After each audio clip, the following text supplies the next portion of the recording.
Good morning. My name is Sly Lee, and I'm co-founder of Emerge. And I met my co-founders at a program called Singularity University last summer. Sponsored by NASA and Google, once a year it brings together 80 entrepreneurs from around the world with the goal of creating companies that impact 1 billion people in 10 years. And we came together and asked ourselves, what is the most important things in our lives? If we died today, what will we want our legacy to be? And the answer was ubiquitous. It's family. It's the human connections that matter at the end of the day. Yet, when we're not physically with our loved ones, the ways in which we can connect and feel present are extremely limited. Let's just look at where we stand today in terms of our digital communications. Even with all the technological advancements, we're still limited to just 2 of our senses, just sight and sound. But there's something lacking. This is my co-founder, Mauricio, and this is how he talks to his 2-year-old son every day. He said he feels just like a spectator. Staying connected and feeling present is extremely difficult. Many of you travel for work, away from your families, away from your loved ones, and you understand how difficult it is to stay present. Many studies have demonstrated the power of human touch.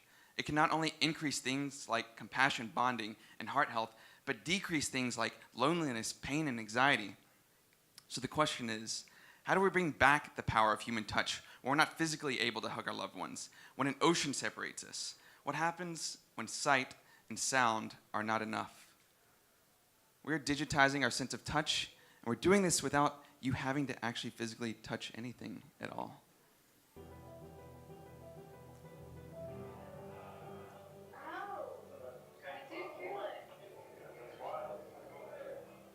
That's all sound waves? Wow. That's cool. So how does this work? Well, we've built hardware and software. The hardware consists of multiple ultrasonic transmitters. With our custom algorithms, we can create what's called a time delay. And because sound is a pressure wave, it's the acoustic output, this constructive interference that you actually feel midair. You don't see or hear anything, but you feel the pressure. Another beautiful thing about ultrasound is that it can do both input and output, both 3D mapping where your hand is in space and outputting the haptic feedback. So what the product looks like is something like an advanced Bluetooth speaker. You put it on the desk and it projects out this field of interaction, and anywhere within this cone of interaction, you can actually feel content. Now, touch is about context, and we believe that we are seeing a transition from these 2D flat interfaces, these screens on our laptops and mobiles, to some type of 3D immersive environments. Whether you believe that's virtual reality, augmented reality, or holograms, it doesn't matter. When this transition happens, the need to touch, to understand context, and feel present will be even greater than ever. Now just imagine the possibilities. Imagine being able to physically play with your loved one, your child, as if you were actually there, or you're actually thousands of miles apart. Imagine the possibilities in education. From our most formative years, we learn through interaction. Our brains are hardwired to learn through touch.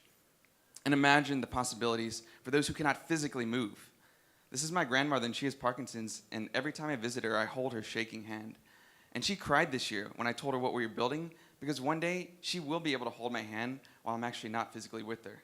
The goal is not to replace the experience of being with your loved one physically, but simply to create a better sense of presence and connection when those times are not possible. We're incredibly excited because we've gained much traction and support from all the major players in the VR and AR industry. And since our inception last year, we've continued our momentum and been invited to speak at some of the most impactful events around the world, including Davos this year.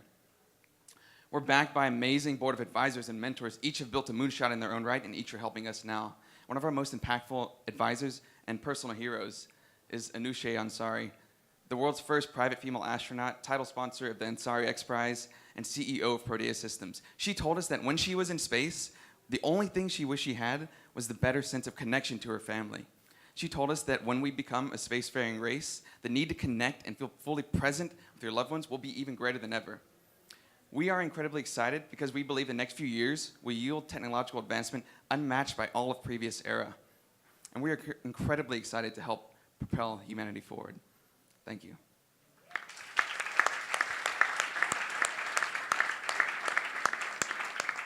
And we'll take questions now. Yeah, no, really nice idea, but on business model to start with, and you're talking with games providers or consoles. So who would pay and how much? So most people think that VR and AR is focused in games, and that's just the very tip of the iceberg. If you saw the Oculus Connect keynote last week with Mark Zuckerberg, he wants to bring AR and VR to 1 billion people. That's not going to be in games. That's going to be in social. That's going to be in connecting humans to humans. Now, we've seen demand in the B2B market first, since mass market adoption of VR and AR is not here yet. We've seen them in 2 categories. In the B2B sector, first is in entertainment. So Disney, Warner Brothers, Bandai Namco, these are people that have emailed us and want to create the next level of virtual reality experiences. And these are also companies that are doing product design and productivity in AR and VR already. They're replacing these old workstations to the new version, AR and VR headsets. So they want productivity and design within this space, and they want the sense of touch to help ease of interaction, ease of use. Right now, your hand passes through panels. If you ever try to grab a virtual object, you pass through it like a ghost. It will only be mass adopted if you believe that you're in the same space. As VR and AR mix and virtual content gets overlaid into the real world, you'll touch things in the real world and expect to be able to feel virtual objects right now. And if you can't, then that sense of reality is broken. Okay, great. What is the size of the virtual object, virtual texture you can reach with your technology?